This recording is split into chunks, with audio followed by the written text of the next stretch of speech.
You are now listening to the Curtis King Podcast.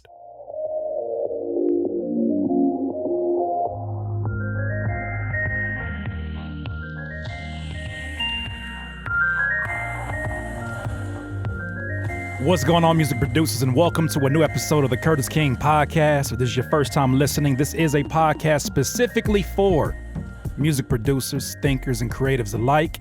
We like to put an extra emphasis here on mental health. And so the topics are very wide-ranging, and if it is your first time listening, I think you're going to enjoy this episode like I say every episode. But before you get started, do us a favor and help us in these iTunes or wherever you're listening to, Spotify podcast charts, and give us a 5-star rating, especially if you enjoy the topic at hand. If there was something that motivated you or inspired you, this is a great time and a great way to show your appreciation by giving us a 5-star rating. Now, there is a video form of this here on my YouTube channel, Curtis King TV, that you can also check out. There's also a really supportive and a positive hip-hop community. And I shouldn't just say hip-hop community, but a wide-ranging music production, musician, creative community that I think that you'll love. Just come over here to Curtis King TV and you'll be able to check it out. It's not really hard. Just put in Curtis King Podcast and like, subscribe, comment, do all that stuff we do on YouTube. Now, today we have a few different topics I believe that I'm going to touch on, but the first of which I didn't want to dedicate an entire episode to this. And how can I get started without saying, first of all, thank you and shout out to our sponsor, Vocally a Doubler, which allows you to turn your voice into a MIDI signal. We'll do a little bit more of that in the commercial break halfway through, but I must speak about the events of this last week. I don't want to stretch it out too long because obviously you guys get the point. And this is something that should definitely be celebrated amongst the producer community, that one of your own was given the opportunity to be heard.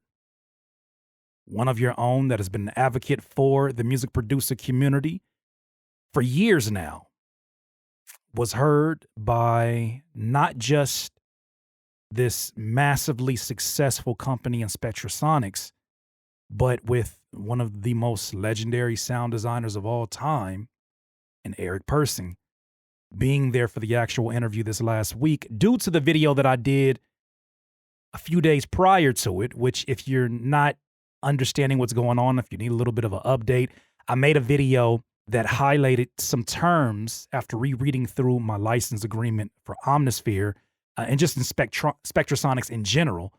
There were some things within that license agreement that were a little bit of a gray area, a little bit of confusion. And we came to learn after we had an interview with Eric that a lot of those terms applied to a different time period in music, a different time period in software development, and were put in place not to limit the music producer, but to protect their property and their digital property from other DAWs and other software developers who were basically swiping their sounds and selling them off as their own. So, rewinding just a little bit, I made a video that, it wasn't anywhere near, trying to be malicious. It was really just me posing a question. Look, I really want to know, what does this mean? And am I protected? And will this be something that comes up in the future if I use a rather obvious sample or one shot from Omnisphere?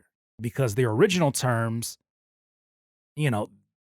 sounded pretty clear in terms of what they limited, but they weren't necessarily related to how those terms are used now. For example, when you said beats in the 90s, it didn't mean the same thing in every circle that it means pretty much in the majority of circles now. When you say, hey fam, you got any beats? In the 90s, especially I guess in these software and these sound design circles, that meant the actual drums within an instrumental, not the entire instrumental as it means today, because even rappers use the same terminology when they're talking to producers. And so a lot of stuff was put in place, and producers don't generally do what I did in terms of reading the terms, but I happened to read them and I said, you know what? I'm seeing a lot of packs that I'm getting off of Splice and that I'm getting off of all these different producers and websites that are obviously using, because I'm always in that plugin, obviously using these sounds. I need to know that these are protected, not just for sample packs, but also for putting my beats up for streaming. Do I owe any royalties? And so the beautiful part about that conversation is that Eric was very transparent, very clear, and due to that video and due to your overwhelming response to that video, because I believe that if you know if it didn't make some waves within the community, who knows if it would have got on their radar, but it did. And since then, we had the conversation. I've had further conversation with representatives from Spectrasonics, and it may be also opportunity for the future to further build with the company. But I don't make these videos with my fingers together like Mr. Burns from The Simpsons. I don't. That's not what my mind is at. My mind is put the information out and let's get back to regular scheduled program. Right? Allow the content to get where it needs to get. I don't control people. I can't control what they decide to share. Let it be out there. And if the opportunity presents itself to update and or correct the situation or help correct the situation, by all means, we'll do that. Just like I gave you updates on how they actually change the license agreement and software agreement terms. That's nuts. Hearing that during the interview, hearing him say, Eric say that, this is the founder of Spectrasonics, say, it was your video that sparked the conversation that inevitably sparked a change within the language and the terms of the actual agreement. That's huge. That's huge. That's huge for us, right?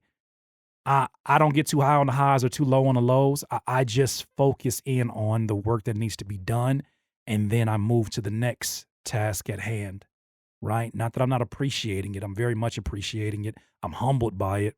But at the same time, I know that there are producers who are outside this entire loop who, could care less. And I still got some value that I want to give to them.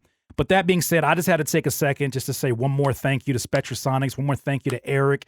Welcome to all of you that are here now because of this entire few videos that, reached a lot of people. I welcome you. I hope you enjoy and you kind of hang out for a little bit longer and see what this other content is all about.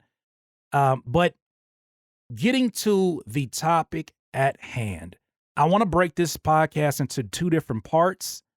And I want to start first with expectations that a producer should have with content. And I feel like it slightly relates to what just happened right now.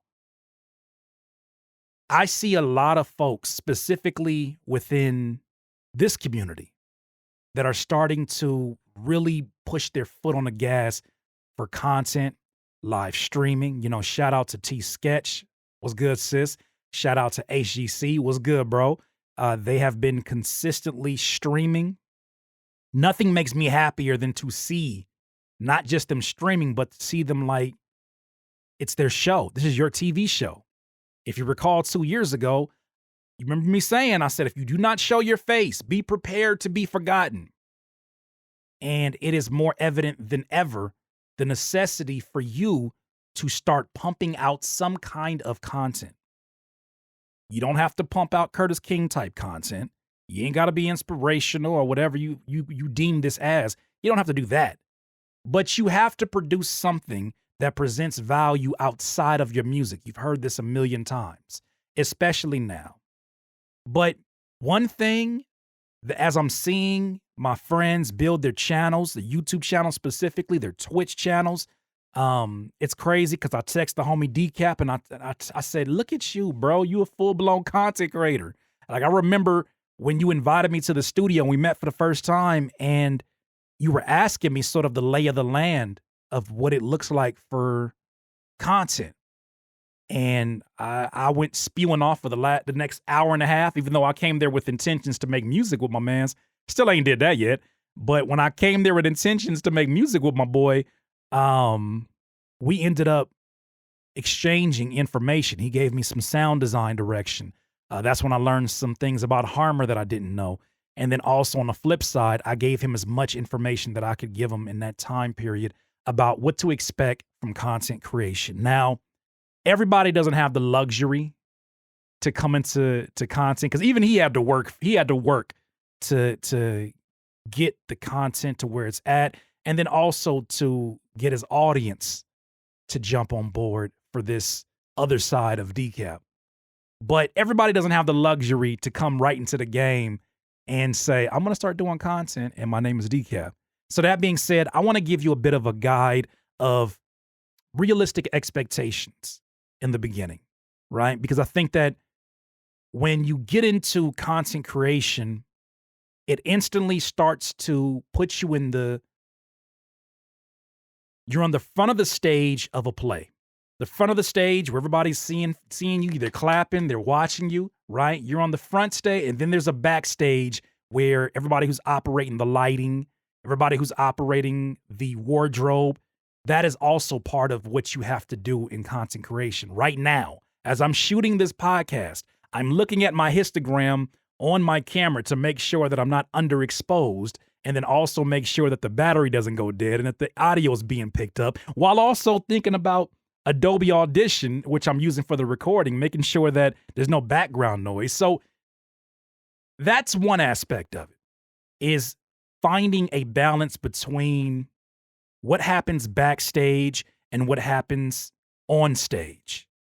And I think that a lot of folks, initially, that is the biggest frustration, is trying to get technology to play nice with you.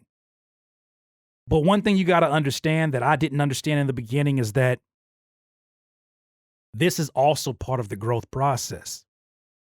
As you are learning how to become more comfortable cooking up in front of people, maybe you're doing a live stream, as you're learning to talk on the camera and you're hearing your voice and you hate the way your voice sounds for the first time, as you're trying to find a balance between your YouTube voice and your regular voice, whatever it is, it's a growth process that you cannot fast forward through when you don't want to fast forward through. So expect technology to fail you. Expect your computer to do things that you have never seen it do, because you're now asking it to do things that it's never done. That's part of the content process. Expect your iPhone or whatever you're recording on, because my first 200 videos on this channel, before I became an official YouTuber, there's like 100 videos that I recorded and edited of me asking people why I deserve to be on this hip hop festival that I actually got on, called it Paid Dues. And that was shot on a flip camera. Remember those old flip cameras? They're like only up to 720p, and all they did was record video, but you could like take there's like a USB port that was attached to it, and then you put it in the computer, and then like you had a whole ass camera just dangling off the side of your computer. The first 100-something videos were shot on that. But I had to go through the headache of the technology limitations, of some of the angles where I just looked crazy because of the technology wasn't quite made for hitting certain angles, right? You start looking like a 3D image on PlayStation 1, right? Where you start seeing like the 3D indents on the person's head. That's what I started looking like on the flip cam. But then eventually I went from the flip cam to my iPhone 6. iPhone 6, definitely. And the first 200 videos that I shot on this channel, Curspirations. Were they Curspirations at the time? No. They were Artist Marketing 911 and Music Producer Motivation 911. The first 200 videos were shot on a freaking iPhone. Not only were they shot on a freaking iPhone and not with the luxury of this beautiful Neumann mic, shout out to Germany for this one. They were shot on the iPhone, and it took me about 100-something videos before I eventually said, okay, I'm starting to get the hang of this iPhone situation. I think now what I need to do is get a microphone because my sound is terrible, right? It's not terrible, but it's not. I know that I'm at a place now where I'm ready for the next level. Kind of goes back to the last podcast conversation. And so I got a Rode microphone and instantly the audio just boosted from there. I have my little clip-on microphone, my little lavalier clip-on microphone. I'll never forget it. And it was hooked up to my iPhone and I was getting these videos off. And what I learned in the beginning is that when you're making content, you're not generally making content. I mean, I guess we feel like we are for the person that is currently watching. You are making content also for them, but more so for the people that are going to come back and be in awe at how far you've come. Let me repeat it. When you are developing your first initial content, you're getting your baby steps in, you're not making content just for the people that are currently watching. Because truth be told, you probably don't have a lot of people watching in the very beginning. You're not making content for them. You're making content for the people in the future who will later catch on, who will later join this train, join this campaign and say, damn, you're authentic. Like you really put the work in. And this is gold right here. I had to go back because of how impactful your newer videos are and how polished you are. And it's inspiring me to get into content creation because I see how far you've came. You're not making videos just for the 1 or 2 or 3 people that are watching. You're making videos for the future people that are going to come back to it. So don't feel any pressure to have a certain amount of numbers. Don't feel any pressure if you're doing a live stream and it's 2 people in there. Don't feel any pressure if you feel like you've put in a bunch of content and it hasn't really moved the needle too much. Because I'll tell you from my own experience, when I first started, I was going crazy in terms of how much I was uploading. I had no strategy. My strategy was I have a bunch in my mind, I have a camera, I have editing software, and I want to get it uploaded. And this, for some reason, just feels natural. It feels right. And when I first did it, I had many of my peers who knew me as Curtis King, the rapper, Curtis King, the producer, that were like, why are you YouTubing? Like for many people at that time, if you became a content creator, they didn't look at you as an influencer. They looked at you as, oh, you must be falling off and you need another gig. You must need some money.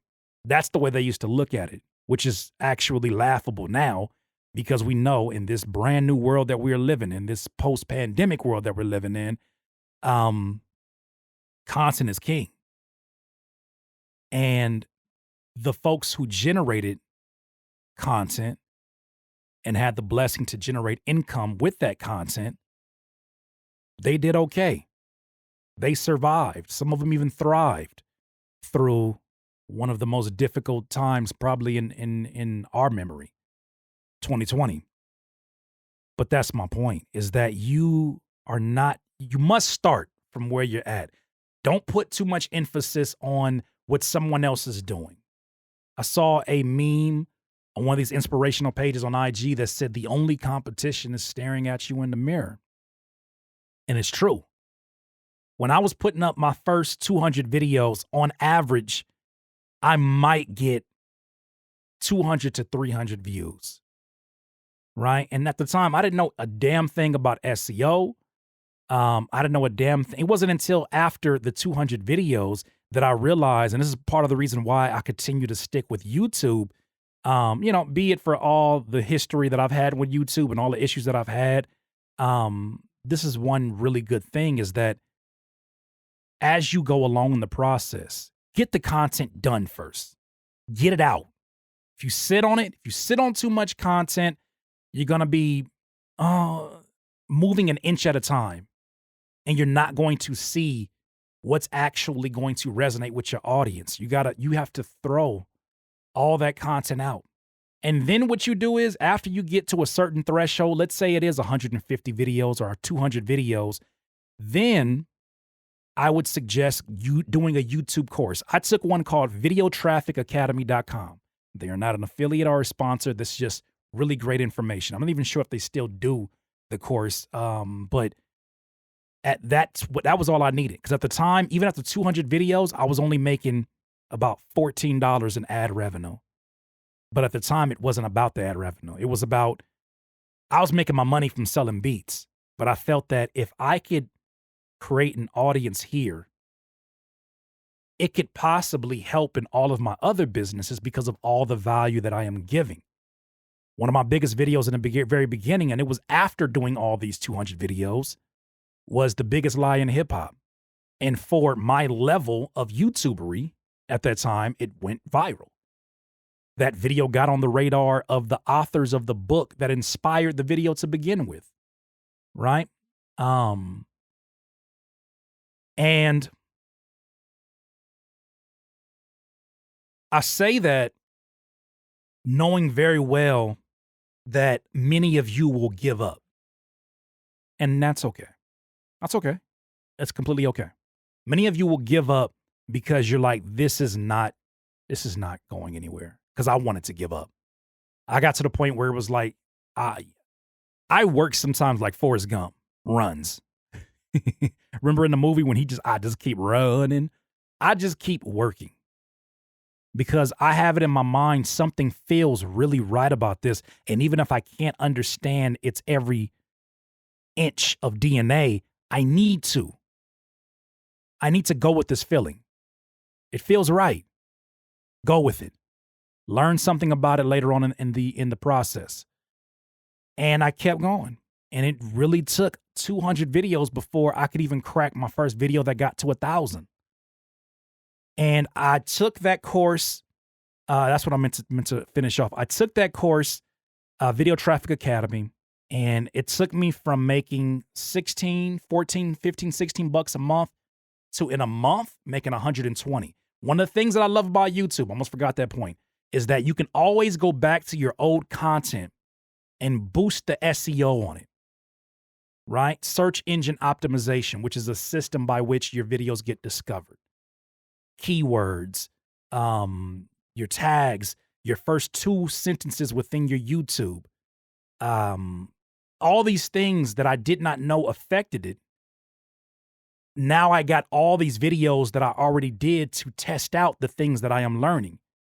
I went back, took all that information, boosted my tags, boosted my, and when I say boost, I'm using that loosely. I'm not using that in a sense of going to Fiverr and getting my stuff boosted. I didn't want it if it wasn't real. And I'm still that way. I don't want it if it's not real. And so I learned some things and I applied it. And I had videos that were sitting on my channel for a year and might have only had about 140 views.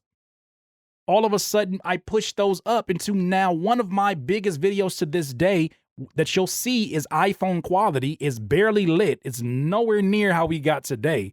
It's barely lit, underexposed like a mug, is how to count 16 bars. And if you go into YouTube right now and you type how to count 16 bars, I guarantee you I'm one of the first 3 videos on there. How to count 16 bars. How in the hell did I get ranked for that? By applying the information that I learned after I did the work. So do the work first. Don't be concerned about who's watching, who's not supporting. Do me a favor and do yourself a favor, because this is really a favor for your own mental health and your sustainability, and for you to always feel strong in this. Do not become one of those creators that say, if you're not supporting me, I can't support you. If you know what I'm saying, you see me on my grind, do not become one of those content creators. It's not good for your mental health because it makes you paranoid of everyone that is around you. And I've been in that situation to where it's like, dang, you can't even show no love to me. And then I start thinking like, this is the kind of conversation that makes people buy into this concept of being slept on. This is what makes people say other people are slept on. No, you're not slept on. Your job's just not done. You're not slept on.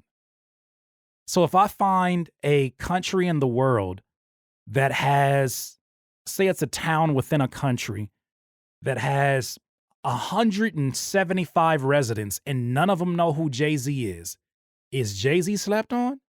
Because by the logic, if nobody around me knows who you are and they're not supporting you, then you're slept on. How do you explain that? So I want for you to not only have sustainability from a success standpoint in vanity statistics, views, likes, comments, but I also want you to have a mental strength and stability that is going to carry you through your burnouts, because you're going to burn out. Especially when you're putting forth so much energy into your content and you're realizing it's not yielding the same energy that you're putting into it quite yet. And that's fine. That's fine. Know that you must be in robot mode if you're going to be producing content for YouTube. Know that you must come to work. You must show your face, no matter who is there and who is not there. And for those that are there, you treat them like royalty. You respond in a timely manner. When you're in the beginning, you don't have the luxury to be Hollywood. I mean, you should never get into a place where you become Hollywood. If anything, the closest to that, and I think some people may feel that this is Hollywood on my end, I can care less. Sometimes it's really overwhelming now, and this is a good problem to have. It's rather overwhelming to see all these different comments and knowing that Instagram actually penalizes you for liking too many comments, and they slow you down and they won't allow you to like after a certain number. I think it's 30 or something crazy like that. Knowing that there's wide-ranging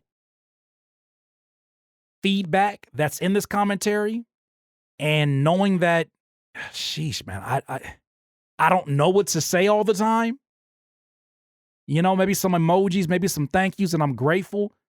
Sometimes I don't respond back to everyone, but that's a good problem. But in the beginning, I responded back to everyone.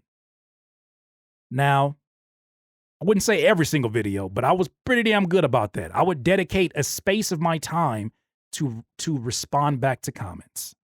And I suggest the same thing for you. On those days where you feel like, man, nobody cares. Somebody watched it. Somebody left a comment. Right? If it's the spam ones, you can ignore those. But if it's actual people, because what you got to realize is this: YouTube is its own community. It's not your shared Instagram community, not as a first priority. It's not your shared Twitter community, because everybody doesn't have a profile on YouTube that's on Twitter, that's on Instagram. You must treat YouTube like it's its own world. That's why sometimes we have so much fun on this end that the other social medias that I have only get highlights and snippets of it. I don't even go live on IG as much as I used to, because all the energy is dedicated here, because I treat this community as if it is its own community of people who only use YouTube or primarily use YouTube the same way somebody may primarily use Instagram. So hopefully those are some words of encouragement as you're starting to get on your journey for content creation. If there's some more specific things, you know what to do. Leave that in the commentary. But let's do this. Let's take a quick second, and then we're going to come down to the second half of this, which is the old classic conversation of money, making music for money's sake, or making music that has the ability to make money. But before we do that, let's talk to our lovely sponsors, Voclia Doubler. I'll see you in a second. The Curtis King Podcast is proudly sponsored by the Voclia Doubler. What is the doubler? Well, I think better than telling you, I should show you. You trying to tell me I can use this microphone to make beats, to make melodies, to make chord progressions? I can use my voice? I'm all in. Pretty cool, right? Check this out.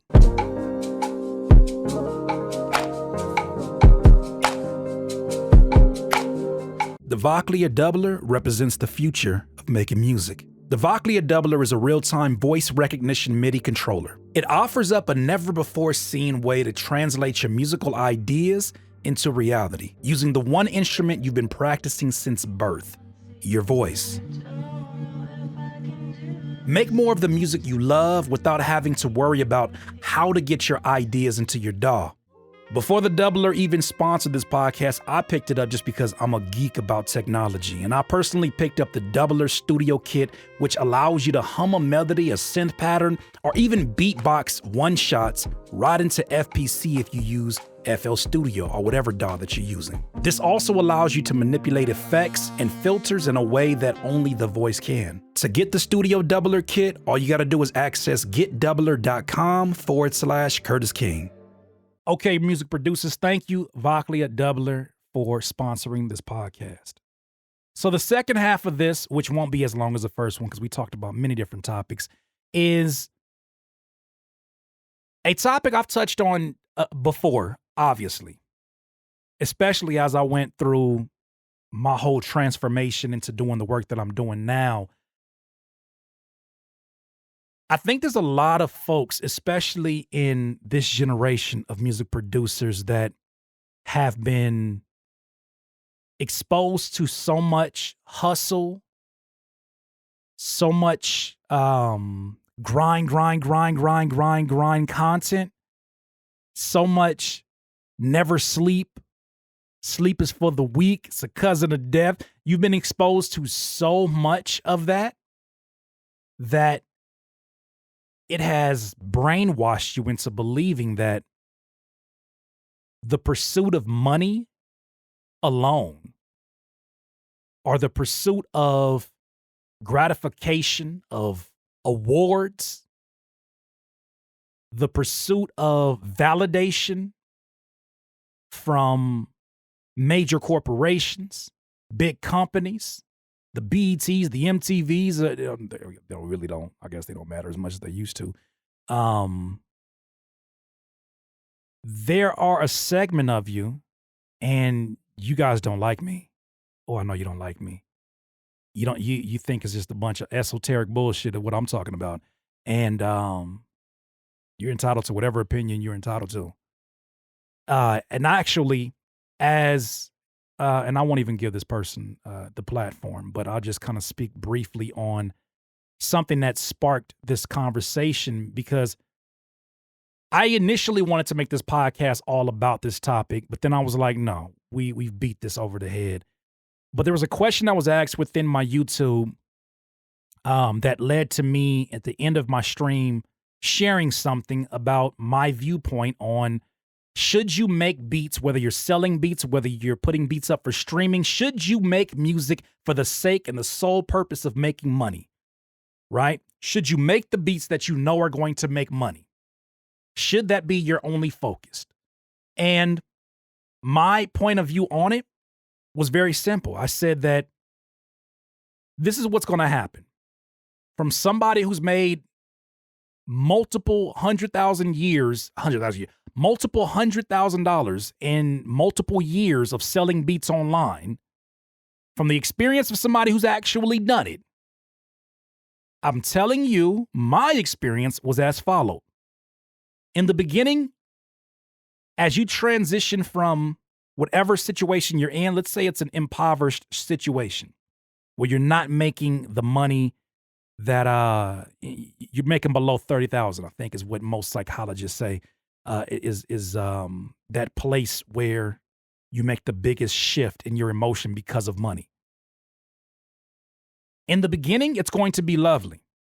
You are going to finally sold a beat. Oh my gosh, what's the ceiling on this? You can sell some more beats. Oh my gosh, wait a minute, I might actually be able to do this pretty consistent. Then it starts to happen a little bit more frequently. Then not only does it happen more frequently, you start to think I can quit my job by the end of this year if I keep going this direction. Then you start putting out sound packs, you start doing all this other stuff, and you're like, yo, I'm really making it happen. The truth of the matter is this, and most producers who get in this position won't share this with you because they feel like it's going to hurt their brand to not live up to the facade that they're living up to, and or they never came here to do it for music. They came here to do it strictly for the business end and the marketing end. I'm not mad at them either. They got to get their bread and they got to live their life and do whatever fulfills them. But There was a situation in which I was on IG, and then I released a clip of that question that was asked to me, and I gave that same perspective that you're going to make that money, you're going to feel good in the very beginning, and then it's going to come a point where you say something as simple as, damn, I want to make this type of beat though. But for some reason, they don't sell. For me, it was West Coast beats. I really wanted to make more West Coast beats.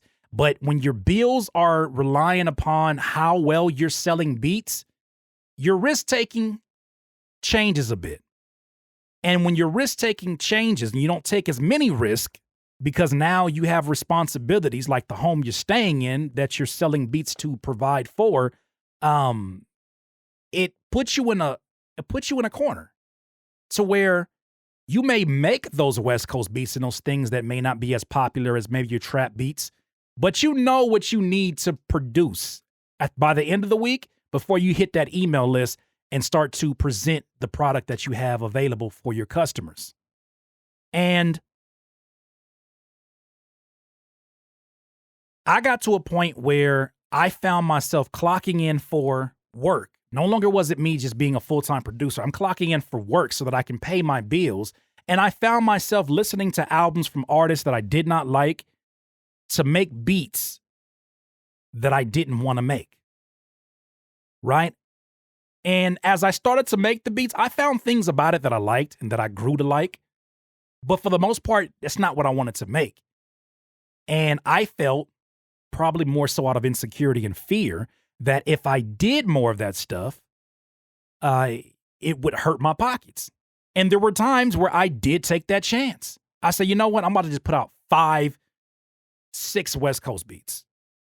And yeah, didn't go well. So then it puts you in a place where you almost hate this new job that you're checking into, even though it's music. You start to feel differently about music. Why do feelings matter in this situation? Because no matter who you are, how macho you believe you are, and how indestructible you think your mind is, your emotional brain is stronger than your intellect brain, your smart brain. Your emotional brain is stronger. It's the reason why you don't follow through on that diet plan you say you're going to do. It's the reason why you're lazy about the links that you have in your bio. It's the reason why you don't make more content. It's the reason why it's your emotional brain. I don't want to do that because I don't have the proper equipment. I don't want to make those beats because, no, I'm going to do it next week because I'm waiting on my interface to do it. It's the emotional brain that always wins. You cannot fight it. You can only negotiate with it. And that hustle, grind mentality, that is you trying to fight your emotional brain. Fire with fire, and it does not work. It does not work. Right? That's why temptation exists.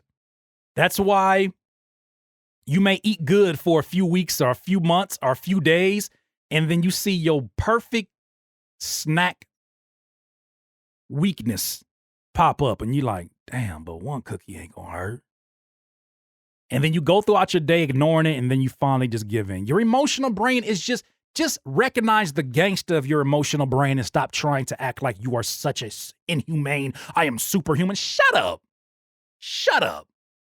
There's too many folks out there that think that they are the exception to the rule. And the stats show you're not the exception to the rule because everybody thinks they're the exception to the rule.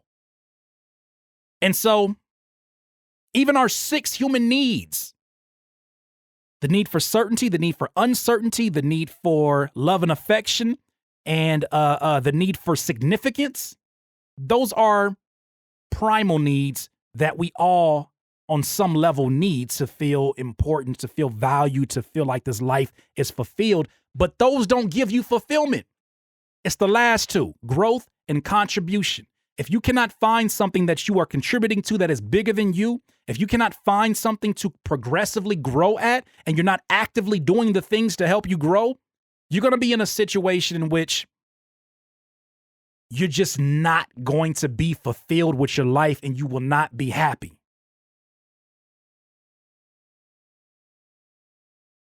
And it's the hardest thing to tell somebody who's got their mind made up and I watched a bunch of different videos and this is just me. It's just me. I'm different, fam. I'm built different. Shut up. You got 4 hearts. You got 7 ears. You got 5 butt cheeks. Let me see. You build different? I don't want to see. You build different? Shut up. Shut up. Shut up. Shut up. Shut up. Shut up. Shut up. Shut up. You ain't built different. And I say this to say, make the music that you want to make and allow the chips to fall where they fall. I'm not telling you to be irresponsible, but I'm telling you, if you're doing it solely for money, and let's take money out. This is not about anything outside of the fulfillment and sustainability of your music production career. The same way that if you have an injury right now and your hands are giving you pain, emotion will take over and say, yeah, we just don't have it today to make a beat. Respect the gangster of your emotional brain.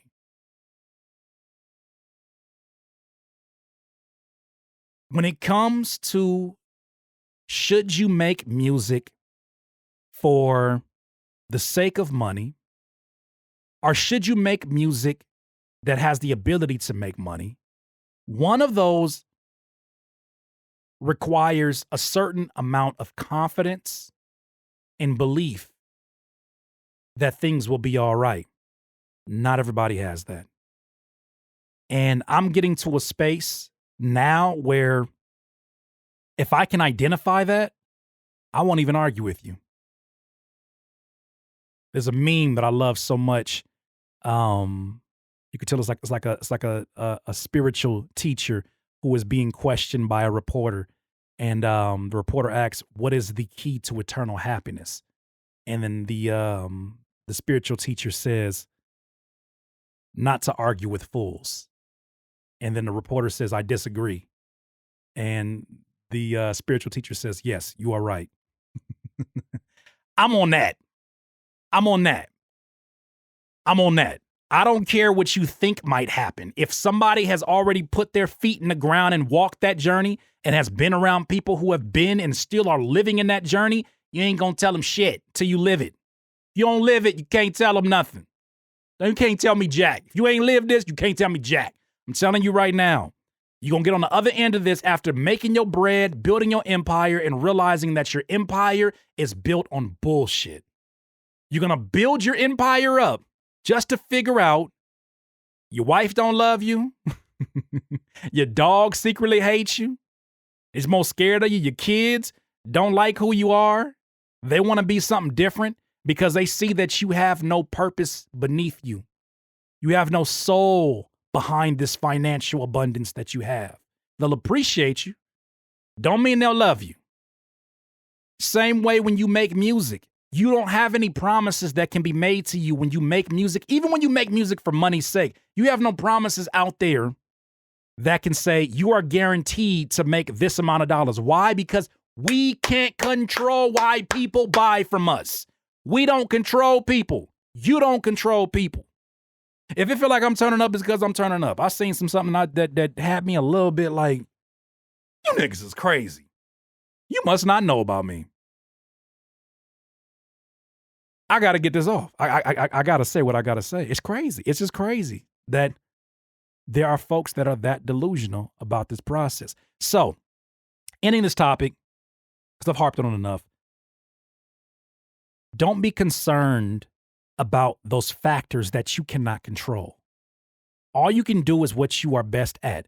You are at your best, in my opinion, this is only opinion, you are at your best when you are doing what you love that also simultaneously fulfills a void and a need in the marketplace.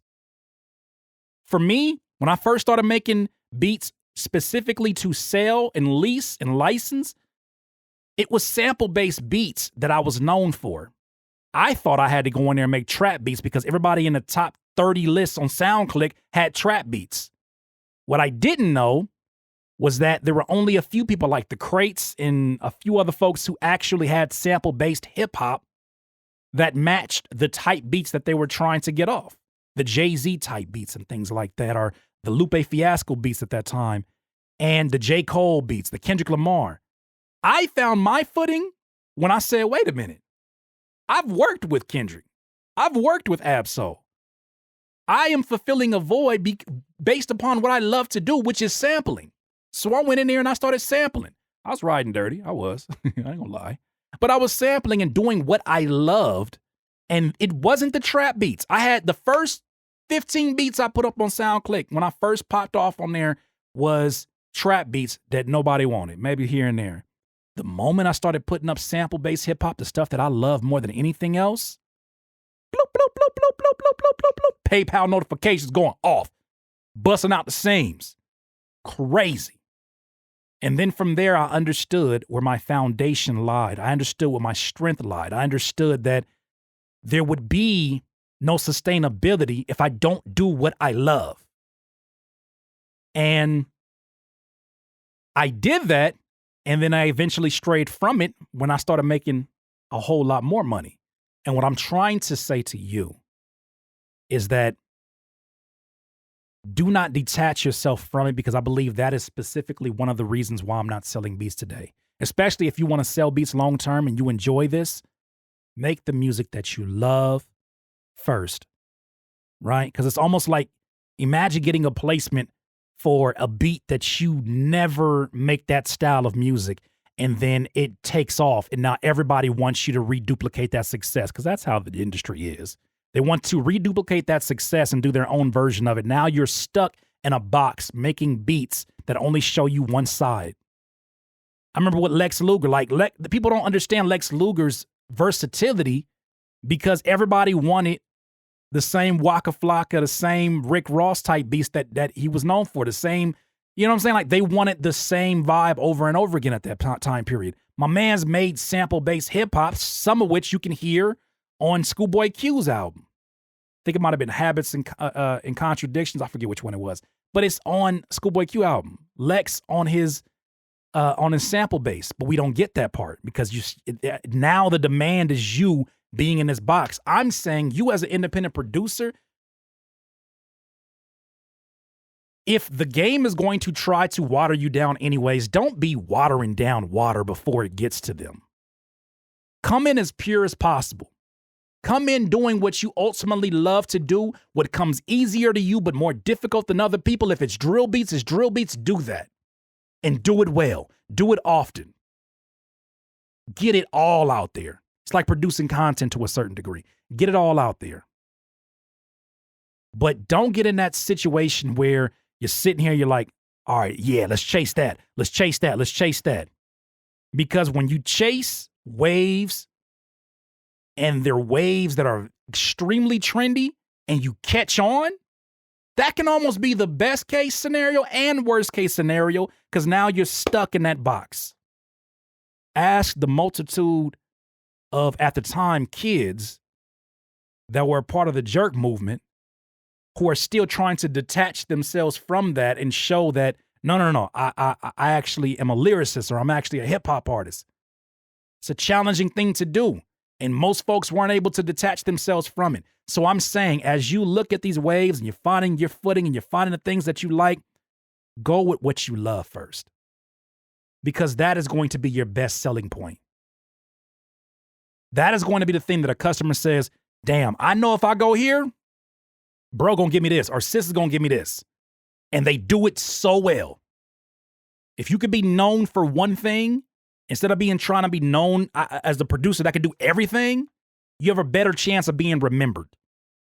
But the problem is, everybody wants to do everything. Oh, it's all a vibe. It's all a vibe. It's all a vibe. Okay, it's all a vibe until you're forgotten. Because everybody makes their own vibes. But if you can find that thing that you love, and it's going to be something that you love, because I cannot see myself or anybody else making 400, 500 beats of something that they don't like, or something they don't love. Love is the secret word on that one. I cannot see that happening for a long period of time, no matter how successful you are. Because you feel like you're living a facade. You feel like you're not actually doing what it is you're supposed to do in terms of your impact as a producer. Those are just a few words from someone who's been there, who has friends that are currently in there and doing what they're doing there. And part of the reason why I'm doing the work that I'm doing right now. But I hope you enjoyed this episode today. I just want to say thank you so much for listening to the Curtis King podcast. These are my favorite episodes because we get to talk about many different things at the same time. But those are three things that were really, really on my mind. And I hope you enjoyed today's episode. Please make sure you give us a 5-star rating, right? Leave some commentary, leave some feedback. If you don't agree, I would love to hear your point of view. Am I telling the truth? Yeah, I do. I think so. I'm just playing. Leave your point of view. Let's see what you got to say about why money is so important. And this is not in no way saying that money is not important. I hope that you understand. I'm stressing the importance that, yes, you must become financially abundant. But when external motivators become your only motivators, eventually you will lose connection and have nothing else and no foundation to push you through those days that suck. Because those are the days that build character, and those are the days that you become the GOAT that you were intended to become. Just my point of view on it. For those on the YouTube, make sure that you give us a thumbs up, leave some comments, share it if it helped you out today. But outside of that, like I always say, in this life, you would not be full of life until you decide to live life to its fullest. Once again, it's Curtis King, Curtis King TV, Slap Experts, Beat Timer, which there's a new update. Go to beattimer.com. Thank you. See you in a second. Peace.